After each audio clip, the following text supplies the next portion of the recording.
All right, now we're gonna do a video on tournament etiquette because this is extremely important.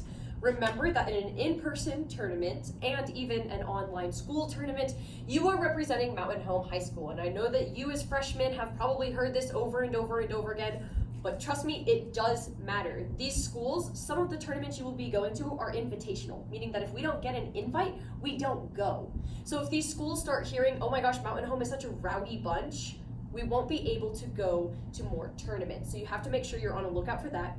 And not even that, you just don't want to be the school that everybody talks about. You don't want to be the debate team that other debate teams are like, yeah, they were rude, etc. It's just not something that you want on your rep or your team's rep.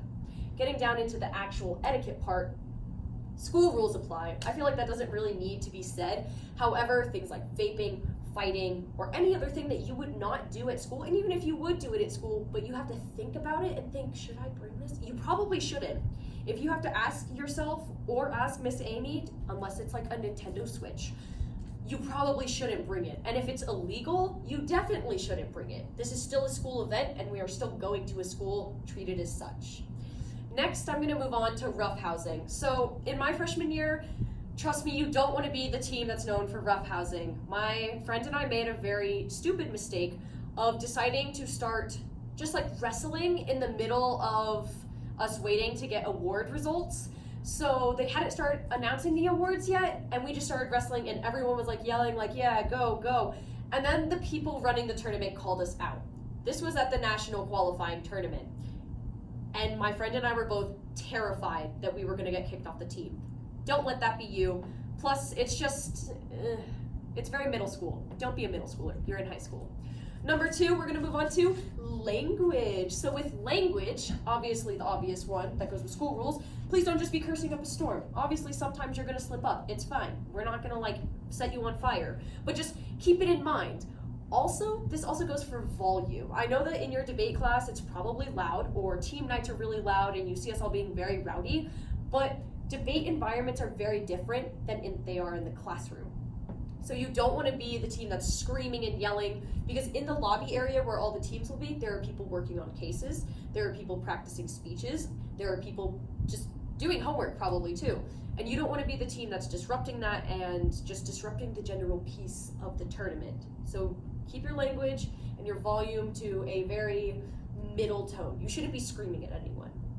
Moving on, we're going to talk about clothing. So I know you've already probably been addressed with this, however, we're going to go through it anyways. Things that are acceptable to wear to debate tournaments are dressy clothes, clothes that you would wear to a fancy church party. Obviously, don't show up in something super scandalous. There's this whole thing in the debate community. I don't necessarily agree with it, but there have been times when specifically female students have been marked down or have had comments written on their ballot saying things like your skirt is too short, etc. And it doesn't happen often, but just keep it in mind. Like, dress professional, don't go over the top. Another thing is flannels are not dress clothes. Button-up flannels and blue jeans are not dress clothes. Button-up flannels and black jeans are not dress clothes. Button-up flannels and slacks is not a dressy outfit. For this, a wonderful thing to wear to your first tournament, this will be more for people who are tending to dress more masculine, white colored shirt, a tie, black slacks, or khakis. Do not show up to go to a debate tournament in jeans and a flannel. It won't be good. You will probably get made fun of. I'm gonna put it out there. If you can't afford it, that's different. You can come talk to me. You can reach out on Slack. You can talk to anyone. And if you need me to, I will literally go to the Walmart or go somewhere and we will buy you a collared shirt or a tie or whatever you need. So do know you have options available, so there is no excuse to not dress up. Also, another thing just with that, if you're a girl and you're wearing high heels to a debate tournament, do not be running around the debate tournament without shoes on. And if you are a boy who just doesn't want to wear his shoes, because why not? Please keep your feet in your shoes. We don't want to smell them, and we don't want to be that team that's just running around with our little piggies out, okay? Please keep them tucked up and nice in your little cozy shoe homes, unless you bring a change of shoes, in which you can remove them temporarily to put other pair of shoes on. Next, we're gonna move on to a very important rule. No case sharing. No case sharing. Let's say you've made friends with another teammate, from a different school, and they ask, can I see that card you brought up? Or can I have that case? No, you cannot. I don't care how much of a pushover you think you are. No, 100% every single time. Or maybe if you don't want to say no to them, you can literally just be like, I can't email. Come up with something stupid. But that is a big taboo because one, you are then putting a disadvantage to your entire team and yourself. Why would you want to make yourself have less of an advantage against an opponent? You wouldn't. If you were sword fighting and the guy goes, hey, can I see your sword? What do you think he's gonna do? He's gonna stab you in the back, Lancelot. Anyways, moving on from that, pay attention. It's gonna be a fun time. You're gonna meet people, there's gonna be people there, it's gonna be crazy and exciting and exhilarating for you. But you have to pay attention. For you guys, this tournament will be single-flighted, so you won't actually be having to look for flights, but in future tournaments, you will, and you're gonna need to know if you're first flight or second flight. Never assume you're second flight. You're probably not if you're assuming you're second flight.